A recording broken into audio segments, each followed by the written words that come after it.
The first text message arrived exactly 3 weeks after the funeral. I didn't tell you everything. Sarah's hand flew to her mouth, stifling a scream that felt trapped in her throat. The name on the screen, Toby, was unmistakable. His profile picture, the one where he was laughing on the beach, stared back at her. She dropped the phone on the pristine marble floor of their empty Ikoyi apartment. It wasn't possible. Toby was gone, a tragic, final headline from an accident on the Lekki Expressway. She picked it up, her fingers trembling as she checked the number again. It was his number, the one she had dialed 1,000 times, the one now sitting silently on a disconnected network plan. This had to be a cruel, tasteless prank, maybe a hacker or a friend playing a sick joke. But the message felt too specific, too unsettling. Fear mixed with a desperate, illogical hope swirled in her chest. She had spent the last 3 weeks drowning in a silence so heavy it felt like a blanket of concrete. Now, a faint, chilling whisper had broken through. She knew she shouldn't, but the irresistible pull of the unknown truth forced her thumb over the screen. She had to know who was behind this. Sarah stared at her phone, the name Toby blurring slightly as tears welled up. She paced the length of the living room, the city lights of Lagos reflecting dimly off the large picture window. If this was a joke, it was the cruelest kind. But if it was not, if this was some final message Toby had set up before he died, she needed to know. She typed back a single word, "Who?" The reply came almost instantly, which shattered her theory of a scheduled message. "The only person who called you sunshine when you were mad at me. The truth is harder than the grief, Sarah. Sunshine." No one else knew he called her that when they fought, a secret, private truce word. A chill ran down her spine, colder than the air conditioning. This wasn't a stranger. She sat down heavily on the edge of the sofa, clutching a cushion. She scrolled through her old conversations with Toby, trying to find a pattern, a mention of a service, or an app that could explain this. Nothing. They had lived their life so openly, so in love. Yet, the message suggested a deep shadow she had missed. What truth could be harder than losing him? Finally, she sent a message, her heart pounding a frantic rhythm against her ribs. "What did you hide?" She waited, staring at the screen, minutes stretching into an eternity. When the phone vibrated again, the text simply read, "Our wedding was a lie. I had another draft of our life ready to send, but I deleted it." The message about their wedding being a lie hit Sarah like a physical blow. Their engagement, the planning, the sheer joy, how could all that be false? She scrolled through the text threads, looking for any sign that the number was registered to someone else. She decided a text wasn't enough. She had to call. Her finger hovered over the call button, her heart thudding a frantic rhythm in her ears. She took a deep breath, the tropical night air of Lagos feeling suddenly thin. She pressed the button. The line connected instantly, but instead of the familiar Nigerian ringtone, she heard a single, long, desolate beep, followed by an automated, metallic voice saying, "This number is unable to receive incoming calls." She slammed the phone down onto the polished wood table. It wasn't just a prank, it was designed to torment. Why would someone go to this effort? The sheer complexity of setting up a number that could text but not receive calls, and using Toby's exact words, suggested someone deeply involved in their lives, someone with sophisticated resources. Sarah stood up, her grief momentarily replaced by a cold, sharp anger. She had been naive to think this was a message from beyond. This was someone living, breathing, and watching her. She grabbed her keys and headed toward the bedroom closet, her mind set on one thing, finding the backup phone Toby kept hidden, just in case. Sarah frantically searched the closet, tossing aside Toby's favorite shirts and suits. The phone wasn't in any of the obvious spots, the shoe boxes, the inner jacket pockets, or the drawers. She remembered him mentioning keeping it off the grid in somewhere safe, tucked away in case of emergencies, a habit he'd picked up from his early days in tech startups. She crouched low, running her hands along the baseboards, feeling for any slight imperfection.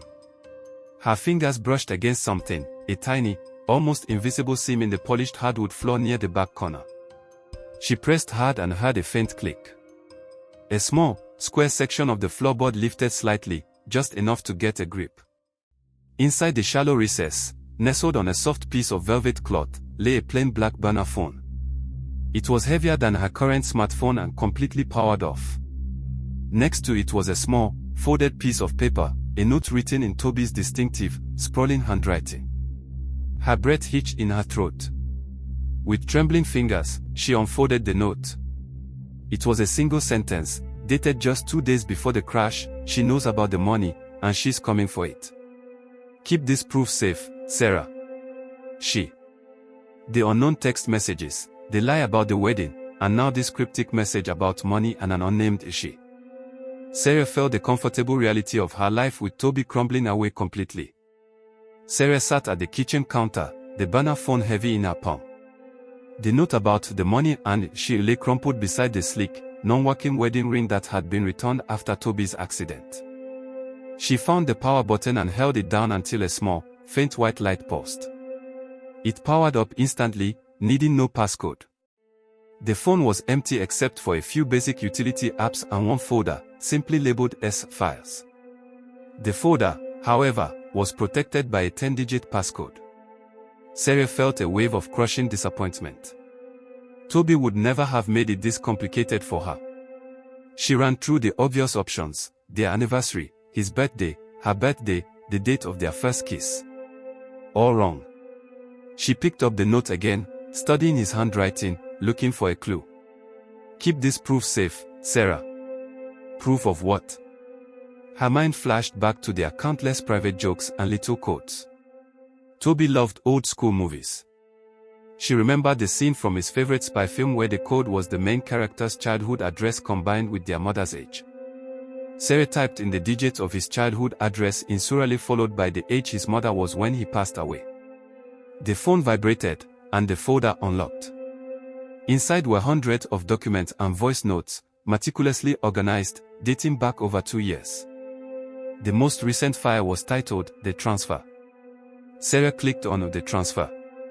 The document was a scanned bank statement showing a massive transfer of funds, exactly $5 million, moved from a joint investment account she didn't even know existed. The funds were transferred just 3 days before Toby's death. The recipient's name wasn't a bank, it was an individual, Vivian Adewale. $5 million. Sarah felt faint. Their life together in Lagos, the comfortable apartment, the expensive trips, she always thought they were simply well off, but this was a different level of wealth, hidden wealth. And who was Vivian Adewale? The name meant nothing to her, yet Toby had moved a fortune to her just before he died.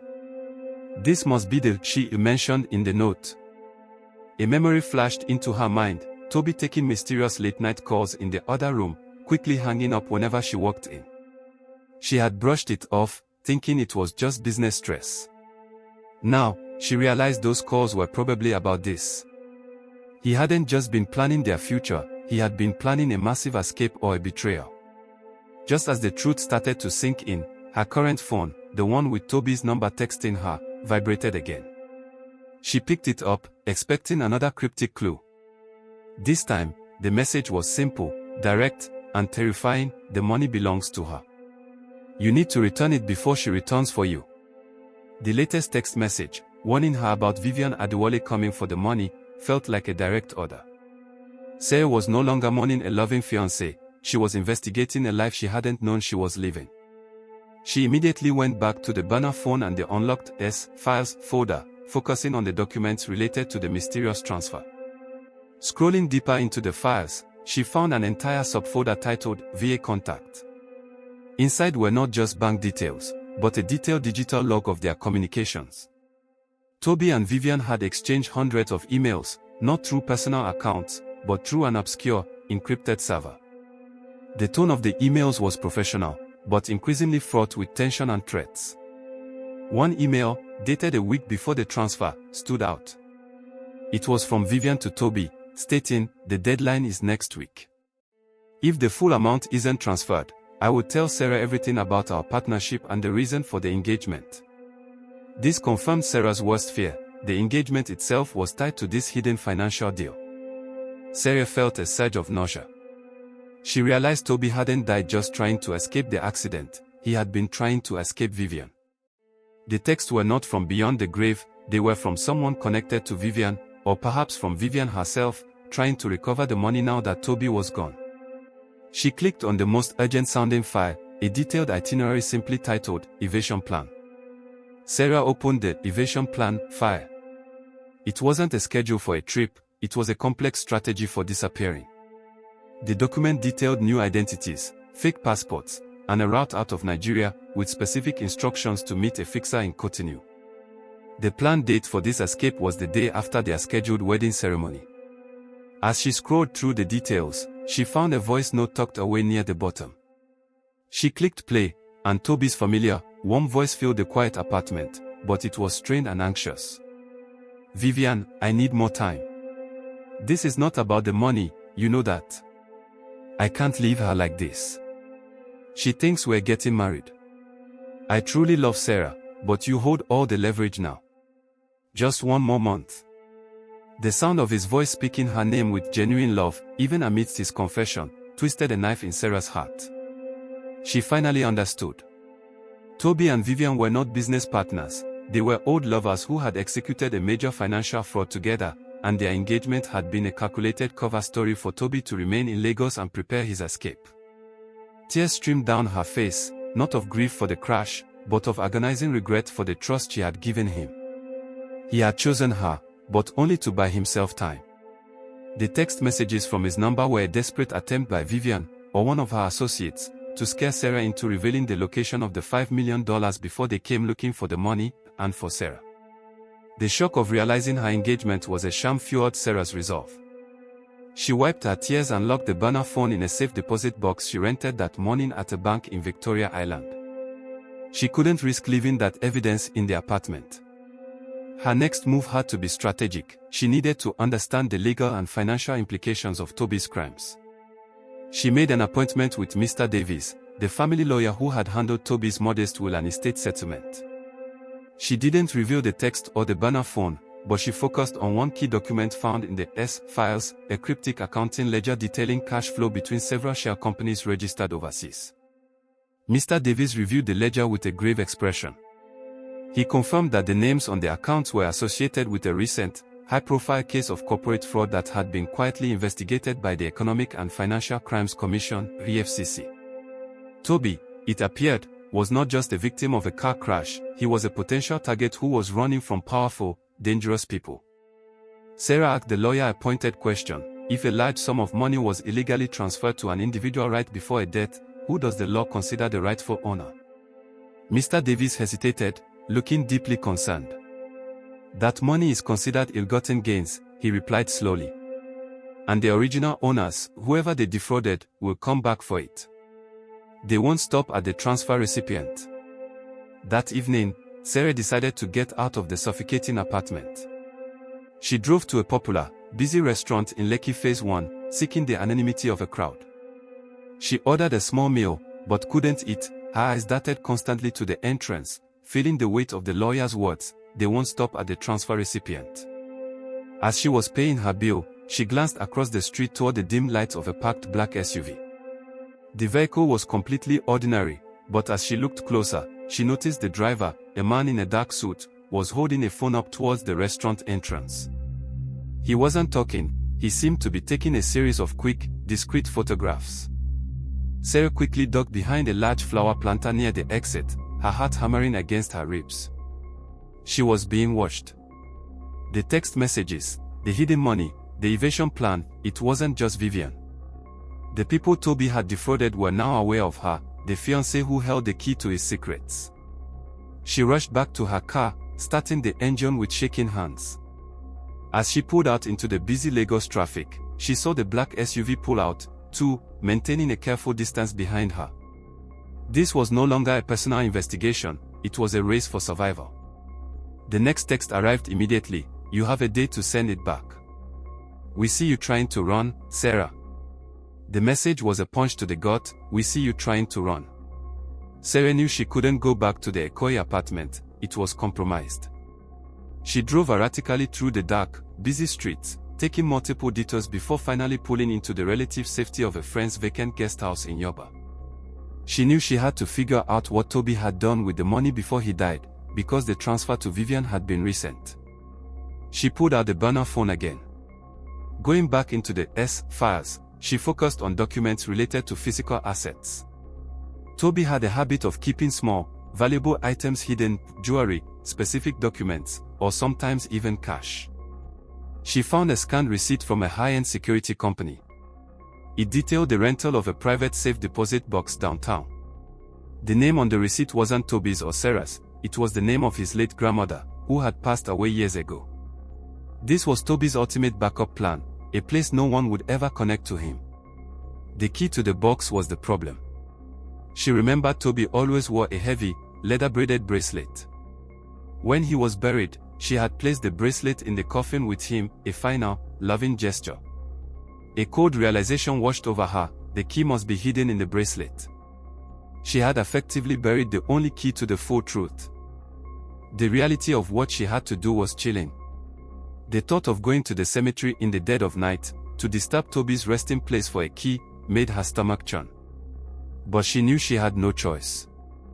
The people watching her would anticipate her going to the bank, they would never imagine she would go to the grave. Sarah waited until 2 a.m. She put on dark clothing, grabbed a small, sturdy garden trowel from the guest house shed, and drove toward the quiet, sprawling cemetery. The air was thick with humidity and the silence was broken only by the chirping of crickets. Every shadow felt like an extra pair of eyes following her.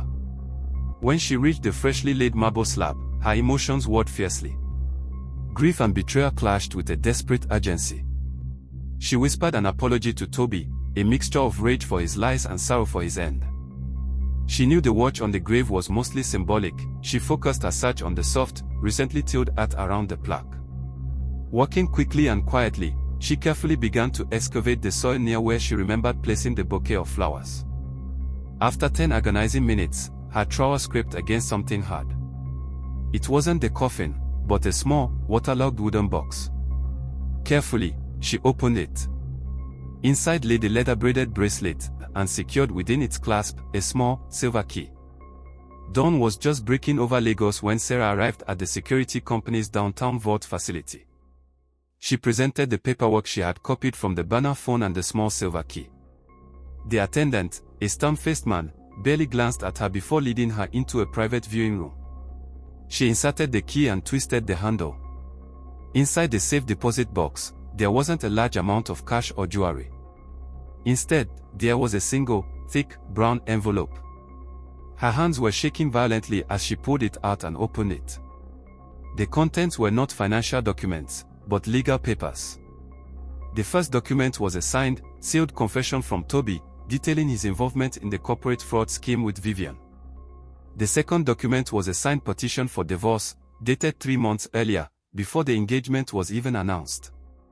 He hadn't just used the engagement as a cover, he had been planning to marry Vivian all along, and only used Sarah as a temporary, believable distraction. Crushed, Sarah pushed the papers aside and noticed a folded piece of thick, expensive cardstock tucked at the very bottom. It wasn't a business card, but a detailed, handwritten letter from Toby to her, dated the day before his crash. The letter began not with an apology, but with a plea, "Sarah, my sunshine, if you are reading this, I've run out of time. I did this all for you, but I failed. I need you to finish this." Sarah unfolded the heavy cardstock, her eyes scanning Toby's familiar handwriting through a fresh wave of tears. The letter wasn't a cruel final joke, it was a desperate confession. He explained that Vivian had been his partner in a complex financial operation years ago, and she had become ruthless and dangerous. Toby wrote that he had genuinely fallen in love with Sarah and truly wanted a fresh start. He claimed the initial engagement was a ruse to buy time, but as the wedding date approached, he had tried to back out of the fraud completely. Vivian had then threatened to expose his crimes and frame Sarah for money laundering, forcing him to keep up the pretense. The most shocking part of the letter detailed the $5 million transfer. He hadn't sent the money to Vivian as payment. He had sent it to an escrow account only Vivian could access, knowing she would try to retrieve it quickly. However, the money was actually set up as a massive trap. It was tainted, traceable funds designed to expose Vivian and her associates to the EFCC the moment she tried to move it. Toby concluded with his final, heartbreaking plea, "My crash wasn't an accident, Sarah. They cornered me. I failed. The texts are from Vivian. She needs that money back before the government takes it all and arrests her. I need you to find the key to the escrow, which is in the red photo album under our bed. Give that key to Mr. Davis. You will be safe and free. I truly loved you, my sunshine.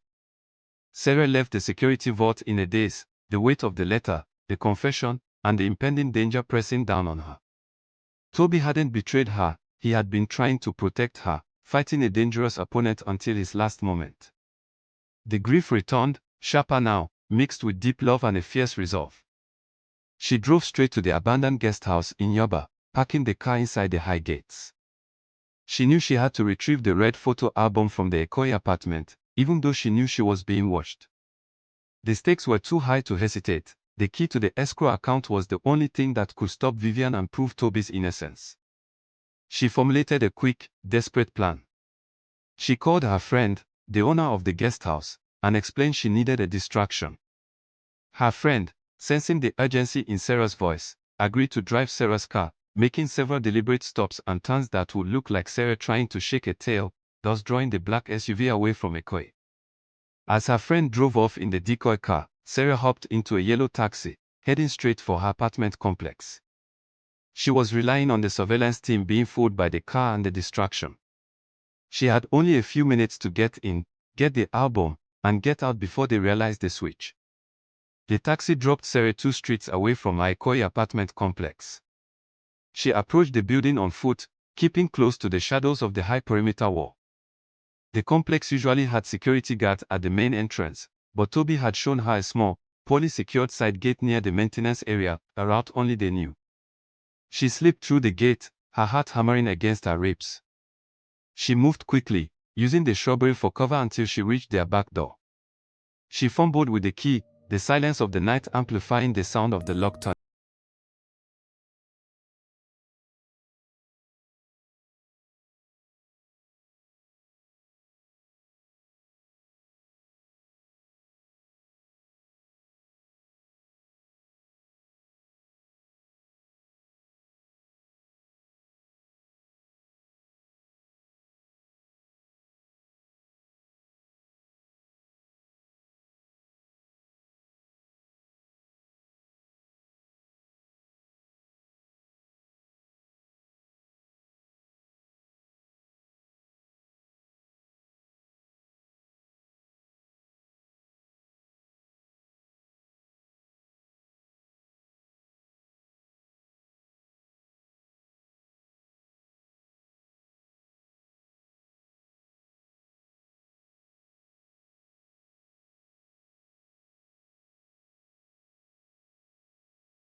and the quiet promise of a true second chance, built on courage, not lies.